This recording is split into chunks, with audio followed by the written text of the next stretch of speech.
ABC education academy के digital platform पर आपका स्वागत है। पिछले लेक्चर में हमने वर्णमाला वाला चैप्टर स्टार्ट कर लिया था, जिसमें हमने स्वरों के बारे में और उनका वर्गीकरण, उच्चारण स्थान, यानी कौन सा स्वर किस स्थान से उच्चारित होता है, ये सारी चीज़ें हमने डिस्कस कर ली थी। इस लेक्चर में हम व्यंजनों के बारे में सेम चीज़ें पढ़ेंगे, यानी उनका वर्गीकरण। और ये चैप्टर थोड़ा ज़्यादा इम्पॉर्टेंट है पिछले चैप्टर से, क्योंकि मैक्सिमम जो क्वेश्चंस हैं आपके वो यहाँ से बनने के चांसेस होते हैं। तो हमें थोड़ा सा इन सब चीज़ों के बारे में, व्यंजन क्या होता है, किसे कहते हैं, ये हम पिछले लेक्चर में डिस्कस कर चुके थे। तो वो चैप्टर थोड़ा सा आप लोग रिवाइज कर लीजिएगा। उसे रिवाइज किए बिना इस चैप्टर को ना पढ़िएगा, मेरा थोड़ा सा सुझाव है। ठीक है, चलिए। तो व्यंजन के बारे में जब हमने देखा था लास्ट टाइम, तो परिभाषा हमने देख ली थी कि व्यंजन किसे कहते हैं। तो अगर हम व्यंजन की बात करें, वे वर्ण जिनका उच्चारण करते समय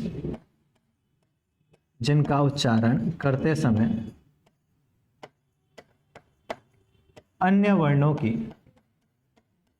वर्णों में हमने क्या कहा था, मुख्यतः स्वरों की, है ना। अन्य वर्ण यानी स्वरों की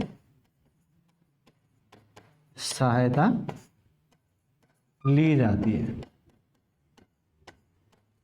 तो ये परिभाषा हमने देख ली थी। और हमने एक चीज और भी कही थी, उच्चारण की बात करी थी। ठीक है ना। तो उच्चारण में स्वरों की सहायता ली जाएगी, और लेखन की दृष्टि से बिना स्वरों के, है ना, जैसे क, च, ट, त, प आदि। ठीक है। तो जब लेखन की दृष्टि से देखेंगे तो बिना स्वरों के, यानी इनके साथ हलंत का प्रयोग किया जाएगा। ठीक है। ये बातें हम पिछले लेक्चर में डिस्कस कर चुके थे। अब हम थोड़ा सा आगे बढ़ेंगे, व्यंजन का वर्गीकरण। ठीक है। व्यंजनों का वर्गीकरण कितने प्रकार से किया जा सकता है, तो आपको दिख रहा होगा स्पर्श व्यंजन, ऊष्म व्यंजन, अंतस्थ व्यंजन, संयुक्ताक्षर, दो अलग अलग वर्णों को मिलकर बने होते हैं। ठीक है। इनके बारे में भी थोड़ा सा यहाँ पर डिस्कस करेंगे। तो इन सबको डिटेल में डिस्कस करते हैं। सबसे पहले स्पर्श व्यंजन। मैं साथ साथ में एग्जाम से रिलेटेड इंपॉर्टेंट क्वेश्चंस क्या रहेंगे, ठीक है, क्या क्या एग्जाम में क्वेश्चन पूछे जा चुके हैं, क्या आने के चांसेस हैं, वो सारे आप लोगों को बताता रहूँगा। तो क्वेश्चंस पर गौर करना आवश्यक है, गौर करिएगा। ठीक है। चलिए, स्पर्श, है ना, नाम से पता चल रहा है स्पर्श। देखिए, कोई भी ध्वनि निकलती है जब, तो सबसे पहले जो श्वास होती है या वायु होती है वो फेफड़ों से निकलकर यहाँ पर गले में स्वर तंत्रियाँ लगी होती हैं, उन पर टकराती है। उसके बाद कंठ को स्पर्श करेगी, फिर मुख के अलग अलग स्थानों को स्पर्श करते हुए बाहर निकलती है। तो इसी आधार पर स्पर्श व्यंजनों का वर्गीकरण किया गया है। जब वायु उच्चारण करते समय किसी स्थान विशेष को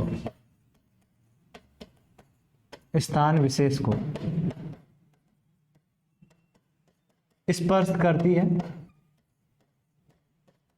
ठीक है, इस प्रकार उच्चारित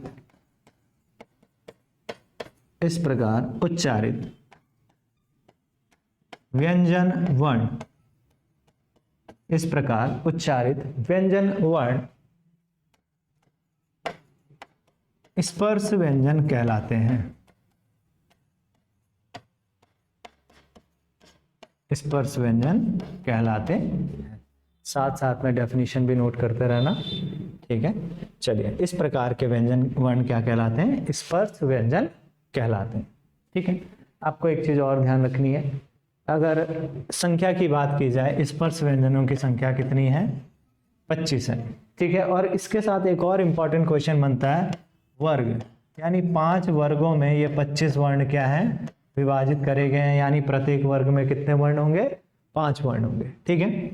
इसी कारण से इन्हें इसी कारण से इन्हें क्या कहा जाता है, इन्हें वर्गीय वर्ण भी कहा जाता है या वर्गीय व्यंजन भी कहा जाता है, वर्गीय व्यंजन या वर्गीय वर्ण।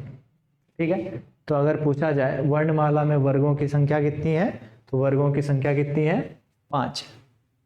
कौन कौन से हैं ये वर्ग देख लेंगे। क्रम से याद रखना है, साथ साथ में इनका उच्चारण स्थान भी याद रखना है। ठीक है, तो वर्गों की बात करें तो क वर्ग, च वर्ग, ट वर्ग, त वर्ग और प वर्ग। ठीक है, क वर्ग, च वर्ग, ट वर्ग, त वर्ग और प वर्ग। वर्णों की बात करें इसमें, अगर व्यंजन वर्ण कौन कौन से हैं, क, ख, ग, घ, ग, च, छ, ज, झ, य, ट, ठ, ड, ढ, ण, त, थ, द, ध, न, प, प, ब, भ और म। ठीक है, ये 5 वर्ग हैं, ये 5 वर्ग हैं, कुल 25 वर्ण हैं। ठीक है, अब इसके साथ साथ क्या चीज आपको ध्यान रखनी है, इनका उच्चारण। क्रम से याद रखोगे तो बहुत फायदा मिलेगा, है ना। उच्चारण स्थान की बात करें अगर, तो क वर्ग का उच्चारण स्थान है आपका कंठ। कंठ से उच्चारित होते हैं, अतः इन्हें कंठ वर्ण भी कहा जाता है। च वर्ग का उच्चारण स्थान है तालु। ठीक है, ट वर्ग का उच्चारण स्थान है मूर्धा। त वर्ग का उच्चारण स्थान है दंत और प वर्ग का उच्चारण स्थान है ओष्ठ। ठीक है, कंठ, तालु, मूर्धा, दंत और ओष्ठ, इतनी चीजें क्लियर हैं। अब क्वेश्चन क्या बनेगा, इन 25 वर्णों में से कोई सा भी एक वर्ण आपको दे दिया जाएगा और आपसे पूछ लिया जाएगा कि मान लीजिए ड है, ड का उच्चारण स्थान क्या है, तो ड का उच्चारण स्थान क्या होगा, मूर्धा। तो इस तरीके से आपको प्रैक्टिस करते रहना है। ठीक है, इसके फॉर्मूले भी हैं, वो लास्ट में डिस्कस करेंगे, उसमें स्वर और व्यंजन दोनों कंप्लीट हो जाएंगे, तो फॉर्मूले भी लास्ट में देख लेंगे। तो ये आपके क्या हो गए, स्पर्श व्यंजन। अब यहीं पर बहुत इंपॉर्टेंट च वर्ग नोट भी करते जाना आप लोग अलग से। इस च वर्ग को स्पर्श संघर्षी भी कहा जाता है, यानी च वर्ग के जो वर्ण हैं, ये च वर्ग के वर्ण क्या कहलाते हैं, स्पर्श संघर्षी वर्ण भी कहलाते हैं। क्लियर है, बात समझ में आ गई। स्पर्श संघर्षी, ध्यान रखना है, स्पर्श संघर्षी वर्ण कौन से हो गए, च वर्ग के। क्वेश्चन आया था ग्रुप सी में, निम्न में से स्पर्श संघर्षी वर्ण है। ठीक है, 4 ऑप्शन में से केवल च वर्ग का केवल एक वर्ण च यहाँ पर दिया गया था। ध्यान रखना है, स्पर्श संघर्षी केवल च वर्ग के ही वर्ण होंगे। क्लियर, कोई दिक्कत है इसमें, आगे बढ़ते हैं। ठीक है, अब ये 5 वर्ण आपको दिख रहे हैं, पंचमा अक्षर, पंचमा अक्षर अगर आपको दिख रहे हैं तो ये पंचमा अक्षर जो हैं ये कहलाए जाते हैं अनुनासिक। अनुनासिक वर्ण क्या कहलाए जाते हैं, अनुनासिक वर्ण कहलाए जाते हैं, या फिर नासिक्य वर्ण कहलाए जाते हैं। ठीक है, अनुनासिक वर्ण, नासिका की नासिका का अनुसरण करते हैं। अनु मतलब अनुसरण करना, नासिका का, यानी इनका उच्चारण करते समय क्या है, नाक के ज़्यादा मदद ली जाती है। ये तो ये 5 वर्ण जो हो गए, प्रत्येक वर्ग का पंचम अक्षर क्या कहलाएगा आपका, अनुनासिक वर्ण कहलाएगा। ठीक है, तो इतने इंपॉर्टेंट चीज़ें आपको यहाँ पर ध्यान रखनी है, बहुत इंपॉर्टेंट है। ठीक है, मोस्ट इंपॉर्टेंट। यहाँ से 3-4 क्वेश्चन आपके बनेंगे, आपको ध्यान रखना। ठीक है, चलिए आगे बढ़ते हैं। हमने देखा था स्पर्श व्यंजन, हमने देख लिया। इसके बाद अंतस्थ वर्ण। अंतस्थ वर्ण, अंतस्थ यानी बीच में स्थित है। अंतस्थ का शाब्दिक अर्थ क्या हुआ, बीच में स्थित। हमने वर्णमाला को 2 भागों में विभाजित करा था, स्वर और व्यंजनों में। ठीक है, बीच में स्थित मतलब किस में या क्या स्थित है, जो इनका उच्चारण है, उच्चारण स्वर और व्यंजन वर्णों के मध्य स्थित है, और इसी वजह से इसे क्या कहा जाता है, अंतस्थ वर्ण कहा जाता है। और अंतस्थ वर्ण या अंतस्थ व्यंजनों की जो संख्या है वो देखी जाए अगर, तो कौन कौन से हैं, य, र, ल, व, 4। ठीक है, कौन कौन से हैं, य, र, ल, व। क्लियर है, ये आपके क्या हो गए, आपके अंतस्थ वर्ण। संख्या कितनी हो गई इनकी, 4। अब यहां पर भी आपको चीजें कुछ ध्यान रखनी है भाई, है ना। य, व बहुत बार क्वेश्चन आया है। ठीक है, य और व को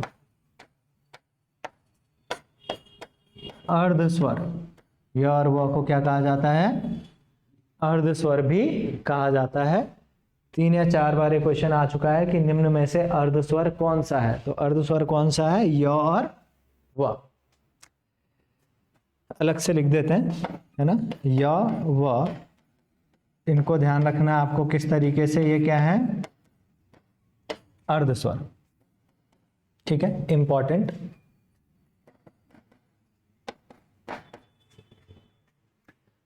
आगे देखेंगे अगर लॉ की बात करते हैं।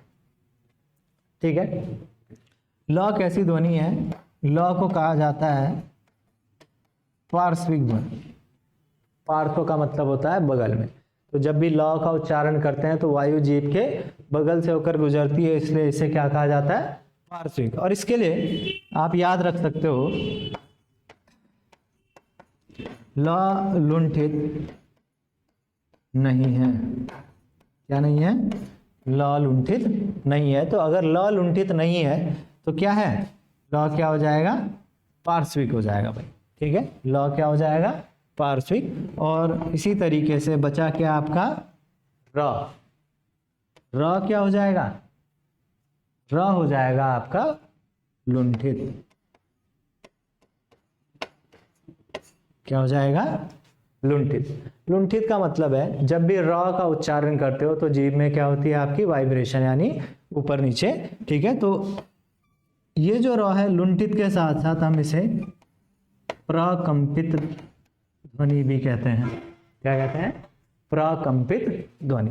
तो इतनी डिटेल आपको किसके बारे में याद रखनी है, अंतस्थ वर्ण या य, र, ल, व के बारे में। ठीक है, थोड़ा सा इनके उच्चारण स्थान के बारे में भी अगर बात करें, क्योंकि साथ साथ में देखते रहेंगे तो आपको थोड़ा सा आसानी होती रहेगी। य का जो उच्चारण स्थान है वो है तालु। इसको याद कैसे रखना, ई, य, है ना, थोड़ा बहुत सिमिलरिटी है ई और य में, है ना। तो आपने देखा होगा ई का उच्चारण स्थान क्या था, तालु था, तो य का भी आपको याद रह जाएगा तालु। य, र, र का उच्चारण स्थान है मूर्धा। ठीक है, ध्यान रखना, री का उच्चारण स्थान मूर्धा था, री स्वरों में हमने पढ़ा था री का उच्चारण स्थान मूर्धा था, तो री र, री में र कहीं ना कहीं है, तो र का उच्चारण स्थान मूर्धा। ल, ल का उच्चारण स्थान क्या है? दंत। ठीक है, ल का उच्चारण स्थान क्या है? दंत। और ये बहुत इंपॉर्टेंट है ना, व का उच्चारण स्थान क्या होता है? दंतोष्ठ, यानी दंत और ओष्ठ। ये बहुत बार एग्जाम में पूछा गया है, ये बहुत इंपॉर्टेंट है। व का उच्चारण स्थान क्या है? दंत और ओष्ठ। ये आगे भी देखेंगे, बट साथ साथ में चलते रहिएगा तो ज़्यादा सहूलियत हो जाएगी, आगे आपको इतनी समस्या नहीं होगी। ठीक है, तो अंतस्थ वर्ण हमने देख लिया, स्पर्श वर्ण हमने देख लिया, यानी स्पर्श व्यंजन, अंतस्थ व्यंजन हमने देख लिया। इसके बाद अगर हम आए, इसके बाद आएगा आपका ऊष्म व्यंजन। ऊष्म व्यंजन, ऊष्म या फिर इसे हम एक और नाम से भी जानते हैं, संघर्षी। ऊष्म या संघर्षी व्यंजन। इनका उच्चारण करने में हमें क्या है? अत्यधिक प्रयत्न की आवश्यकता होती है। ठीक है, थोड़ा अधिक प्रयत्न लगाना पड़ता है, और आपको पता है जहां पर क्या है? घर्षण हो, प्रयत्न अधिक हो यानी घर्षण होगा, घर्षण अधिक होगा यानी ऊष्मा बाहर निकलेगी, है ना। तो इसी वजह से, यानी व्यंजन, ऊष्म व्यंजन की अगर परिभाषा देखें कि जिन व्यंजनों के उच्चारण करते समय, ठीक है, ऊष्मा अधिक मात्रा में क्या होती है? प्रवाहित होती है, बाहर निकलती है, तो उन्हें क्या कहा जाता है? ऊष्म व्यंजन कहा जाता है। अब इनकी अगर हम संख्या की बात करें तो ये भी क्या है भाई? संख्या में क्या, कितने हैं? 4, यानी श, श, स और अ। ये चारों क्या हो गए आपके? ऊष्म व्यंजन। ठीक है, अब ये जो श है, ये वो सलजम वाला स नहीं है। इसका उच्चारण स्थान अगर देखें तो इसका उच्चारण स्थान क्या है? तालु, इसलिए इसे क्या कहा जाता है? तालव्य श। ठीक है, इसका उच्चारण स्थान क्या है? मूर्धा, इसलिए इसे क्या कहा जाता है? मूर्धन्य स। ठीक है, इसका उच्चारण स्थान क्या है? दंत, इसलिए इसे कहा जाता है दंत्य स। और अगर ह की बात करें तो ह का उच्चारण स्थान होता है कंठ। ठीक है, श, श, श और अ, ये क्या है आपके? ऊष्म व्यंजन या संघर्षी व्यंजन। परिभाषाएं आप लोग बुक में भी देख सकते हो, एज इट इज। समझना क्या है कि इनका नाम क्या है, क्या इनका उच्चारण स्थान है, और क्या यहाँ से क्वेश्चन पूछे जा सकते हैं। ठीक है, तो ऊष्म व्यंजन या संघर्षी व्यंजन कितने हैं? 4, श, श, श, ह। ठीक है, इनका उच्चारण स्थान आपको यहाँ पर ध्यान रखना है। आगे अगर देखें, आगे हमने देखा था संयुक्ताक्षर, संयुक्ताक्षर या फिर संयुक्त वर्ण, संयुक्ताक्षर या संयुक्त वर्ण। कौन कौन से हैं संयुक्त? संयुक्त का मतलब मैंने पहले भी बताया है पिछले लेक्चर में। संयुक्त मतलब होता है दो अलग अलग चीजों से मिलकर बना हुआ, है ना। तो संयुक्ताक्षर मतलब दो अलग अलग वर्णों को मिलकर या अक्षरों को मिलकर बना होगा संयुक्ताक्षर। ठीक है, वर्णमाला में अगर बात करें संयुक्ताक्षर की तो अक्ष, त्र, ज्ञ और श्र। ठीक है, ये किन किन को मिलकर बने हैं ये भी ध्यान रखना है, बहुत इंपॉर्टेंट है। अक्ष क प्लस श, ध्यान देना है क पर हलंत है, श पर नहीं है। ठीक है, क प्लस श, और ये श कौन सा हुआ? अभी पीछे देखा था, मूर्धन्य श। त्र, त प्लस र को मिलकर, त पर हलंत, पहले वर्ण पर हलंत होगा, दूसरे पर नहीं होगा। ज्ञ, ज प्लस य को मिलकर बना है। ठीक है, ज्ञ और श्र, श प्लस र को मिलकर बना है श्र। ये आपको बहुत इंपॉर्टेंट तरीके से याद रखना है, किस किस को मिलकर कौन कौन सा संयुक्ताक्षर बना है, ध्यान रखना है, श में कंफ्यूजन नहीं होना है। अब यहां से एक क्वेश्चन बनता है आपके पास एक क्वेश्चन बहुत बार पूछा भी गया था। अक्षर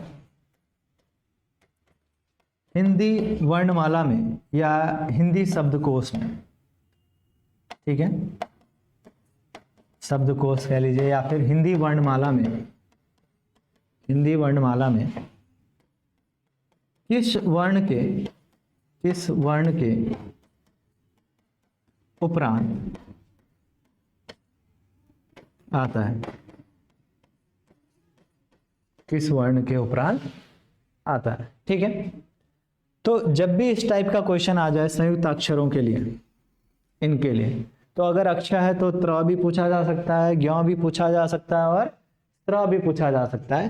तो इनके जो पहले वर्ण हैं, इनके उपरांत इन वर्णों को वर्णमाला में रखा जाएगा या फिर शब्दकोश में रखा जाएगा। तो अक्षर के लिए क्या हो जाएगा यहाँ पर सही आंसर, क के उपरांत, किसके उपरांत, क के उपरांत। वैसे ही त्र में त के उपरांत, ज्ञ ज के उपरांत और स के उपरांत आएगा, ठीक है। इतनी चीजें आपको यहाँ पर ध्यान रखनी है।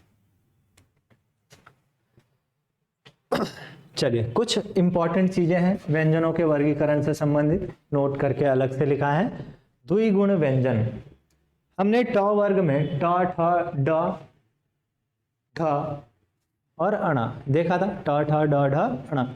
अब यहां पर दो वर्ण ऐसे थे, ड और ढ, जिन्हें एक दूसरे तरीके से भी लिखा जा सकता है, ठीक है। इनके नीचे बिंदा लगा, ड़ और ढ, ठीक है। ये अलग है और ये अलग है। आपको वर्गीकरण स्पष्ट रखना है। यहां पर बिंदा नहीं है, यहां पर बिंदा है ना। यानी ये क्या होंगे आपके, ये हो जाएंगे आपके द्विगुण व्यंजन। आपको ध्यान रखना है द्विगुण व्यंजनों का संबंध किस वर्ग से है, तो किस वर्ग से है, ट वर्ग से है, ठीक है। द्विगुण व्यंजन कौन कौन से हैं, ये ऊपर वाले नहीं है, ये द्विगुण व्यंजन नहीं है। द्विगुण व्यंजन ये नीचे वाले जो दो वर्ण हैं यही है। और द्विगुण व्यंजनों की संख्या कितनी है भाई, 2 है। डायरेक्ट क्वेश्चन पूछे जाते हैं, आपको डायरेक्ट ये सारी चीजें याद रखनी है। एग्जाम में सीधा अगर क्वेश्चन आए तो ध्यान रखना है। अर्धस्वर मैंने आपको पहले भी डिस्कस कर दिया था। अर्धस्वर कौन कौन से हैं, य और वह क्या कहलाएंगे, आपके अर्धस्वर कहलाएंगे। पार्श्विक वर्ण मैंने कहा था ना, ल लुंठित नहीं है, तो ल अगर लुंठित नहीं है तो क्या हो जाएगा, ल पार्श्विक हो जाएगा, ठीक है। और लुंठित क्या हो जाएगा फिर, र, लुंठित या प्रकंपित, इसे हम एक और नाम से भी जानते हैं, क्या हो जाएगा, प्रकंपित, ठीक है। इतनी सारी चीजें याद रखनी है, डायरेक्ट क्वेश्चन आएगा और इंपॉर्टेंट है।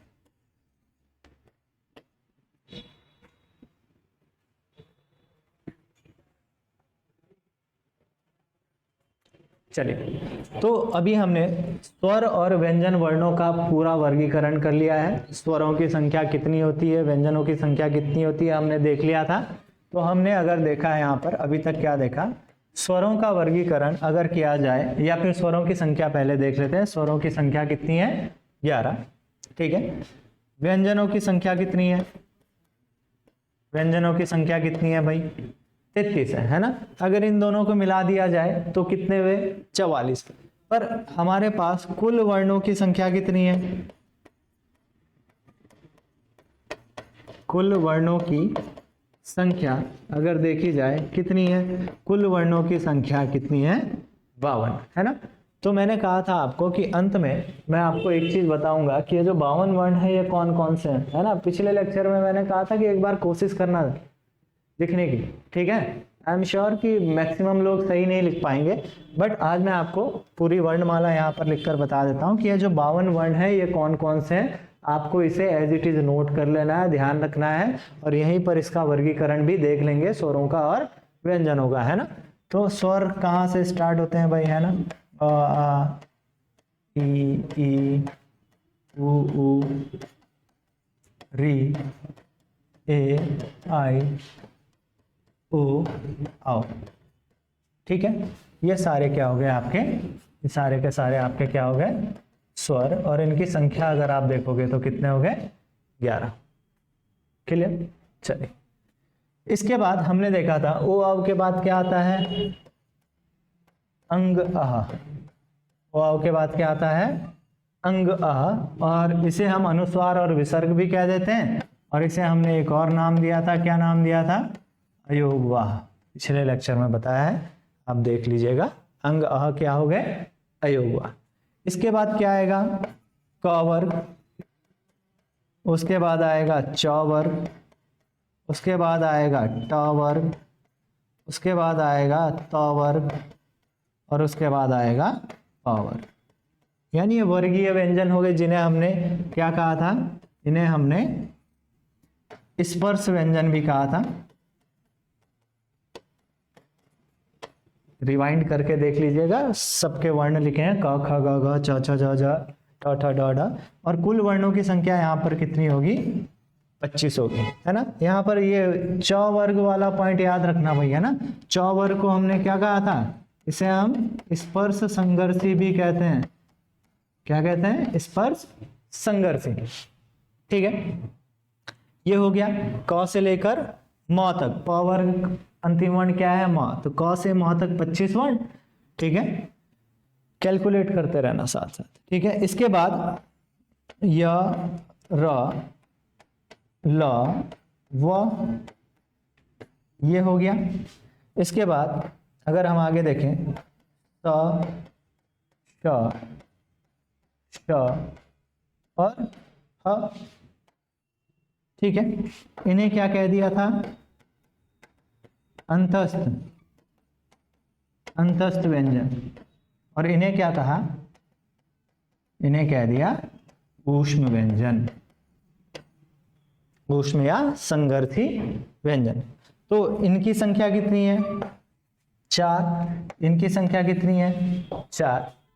ठीक है, इसी बीच में यहाँ पर भाई एक चीज और देखनी थी आपको।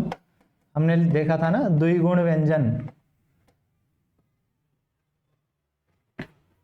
द्विगुण व्यंजन, यहीं पर देख लिया था हमने द्विगुण व्यंजन।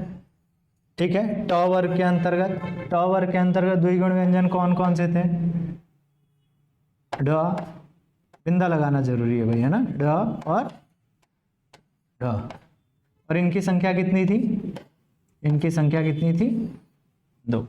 ठीक है, आगे देखोगे तो संयुक्ताक्षर, है ना, यहां अलग से लिख दे रहा हूं, संयुक्ताक्षर। संयुक्ताक्षर कौन कौन से देखे थे हमने, अक्ष, त्र, ज्ञ और स्त्र। ठीक है, और इनकी संख्या कितनी हो गई, 4।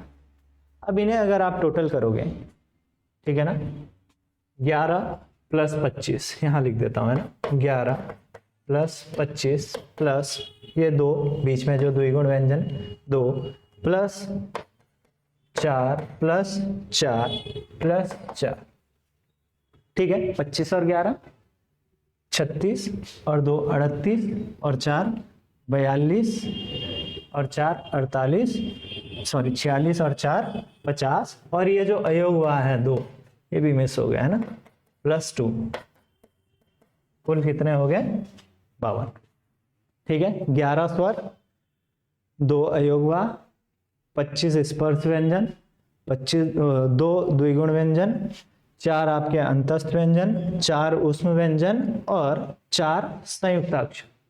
ठीक है, तो कुल कितने वर्ण हो गए, 52 वर्ण। ठीक है भाई, तो पूरी वर्णमाला हमने यहाँ पर देख ली। ठीक है ना, कुल वर्णों की संख्या, व्यंजन 33, स्वर 11।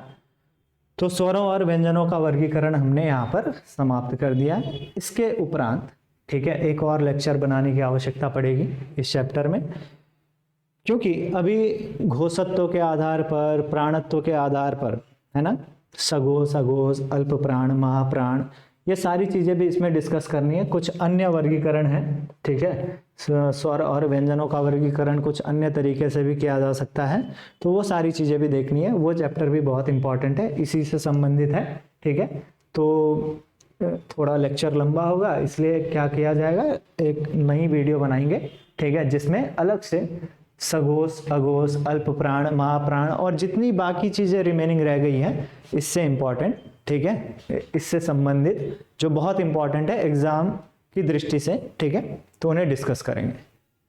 ठीक है, तो नेक्स्ट वीडियो में आपसे मिलते हैं। Thank you.